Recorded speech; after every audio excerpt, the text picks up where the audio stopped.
Le monde du bâtiment est en train de subir une révolution que l'on pense similaire à celle de l'automobile. C'est-à-dire que j'espère que votre maison, votre appartement, votre bureau va devenir comme votre voiture. C'est-à-dire que, et on le voit bien, votre voiture que vous avez payée 10 à 20 fois moins cher que votre bâtiment est plus sophistiquée que votre maison, etc. On en est encore à l'interrupteur dans un certain nombre de maisons, ce qui est quand même étonnant dans le monde dans lequel on vit aujourd'hui.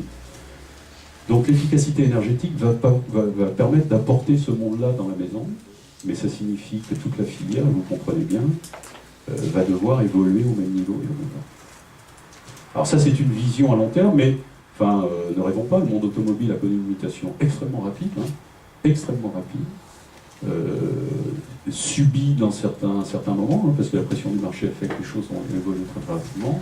Je crois qu'on a la chance aujourd'hui, dans le monde du bâtiment et plus spécifiquement de la rénovation, de pouvoir gérer et j'allais dire accompagner cette évolution et ce développement.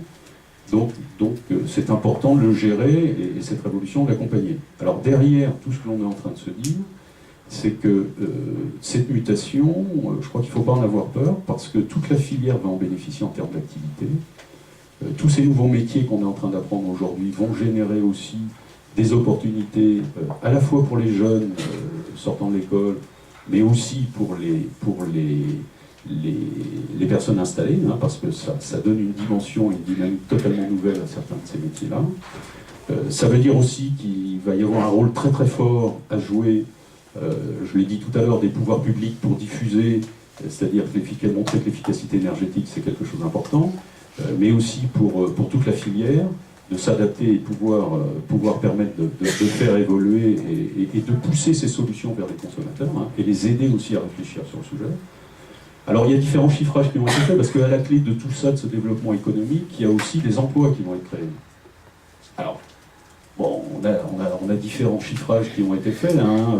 En Allemagne, il y a des études qui ont été menées et qui ont montré que la mise en œuvre de l'efficacité énergétique en Allemagne, puisque les Allemands étaient un peu plus coercitifs que nous d'ailleurs, les créations d'emplois sont de l'ordre de 400 à 450 000 emplois.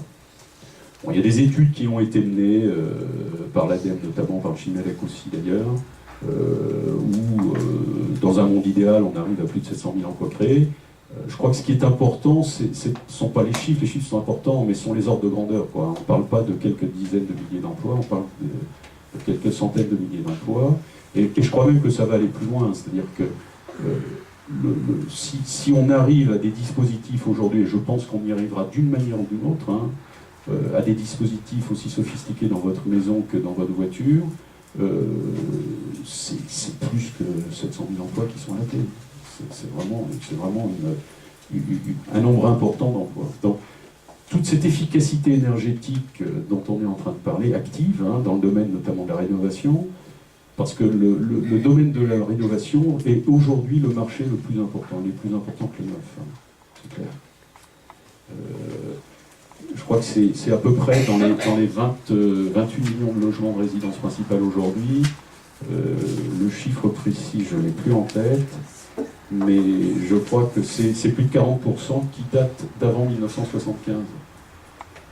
Alors pourquoi 1975? C'est le premier choc pétrolier, c'est le moment où les normes de construction ont changé, où il y a eu une sévérisation, etc.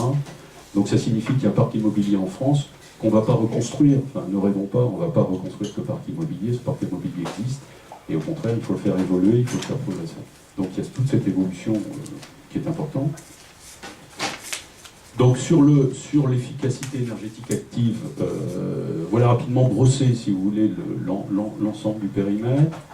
Ce que je voulais, les quelques messages avant de vous laisser poser les questions, les quelques messages que je voulais faire passer, c'est que il faut qu'on abandonne sur l'efficacité énergétique active en termes de communication, et qu'on imagine en termes de communication les messages contre-productifs qu'on a connus à certains moments, prenez qu'une douche au lieu de prendre des douches. Enfin, ça n'est pas dans la contrainte qu'on va faire de l'efficacité énergétique. Et l'avantage que l'on a aujourd'hui, c'est que les outils qu'on a développés, nous, industriels, qui existent aujourd'hui, grâce à l'informatique, grâce à l'avènement des smartphones, etc. Aujourd'hui, on a des solutions, une solution qui s'appelle Wiser, par exemple, qu'on a lancée là récemment et qui sert, qui va être commercialisée dans le domaine du résidentiel. Vous pouvez, à partir de votre tablette, votre smartphone, etc., piloter et réguler votre maison de n'importe où. Vous partez en vacances, vous avez oublié de mettre, j'allais dire, votre bâtiment, ou votre maison, ou votre appartement en veille, vous pouvez à distance régler, intervenir dessus. Et ça, c'est grâce aux technologies. Donc, ça n'est pas, l'efficacité énergétique n'est pas aujourd'hui une contrainte et ne va pas être un système aujourd'hui qu'il faut prendre comme étant contraignant. C'est un système au contraire qui va pouvoir vous permettre de concilier à la fois le confort et les économies d'énergie. Alors, économie d'énergie, donc ça c'est important, c'est un élément important. Par contre, dernier point sur lequel je voulais insister, c'est que ça se fera si tout le monde y met du sien, c'est-à-dire le consommateur d'abord, les industriels ensuite, et les pouvoirs publics. Et derrière cette implication des pouvoirs publics, tout ceci sera possible à condition que l'on soit cohérent sur la façon dont on va pousser les choses. Ne recommençons pas ce que l'on a fait avec le solaire, par exemple. C'est-à-dire de pousser très fort et de freiner, voire de faire marche arrière. Qui serait contre-productif et qui serait incompréhensible et qui ne nous permettrait pas d'atteindre les objectifs qu'on s'est fixés. Ce qui est rassurant aussi, dernier sujet, c'est que, je veux dire, les économies sont là. Hein. Elles sont à portée de main aujourd'hui. Je le disais, je le répète, les industriels ont des solutions et on a des solutions. N'attendons pas une révolution. N'attendons pas une révolution. Je reprends encore l'exemple de la voiture. Au début, les premières voitures, le GPS était à gauche, le système audio était à droite, on ne pouvait pas brancher son téléphone.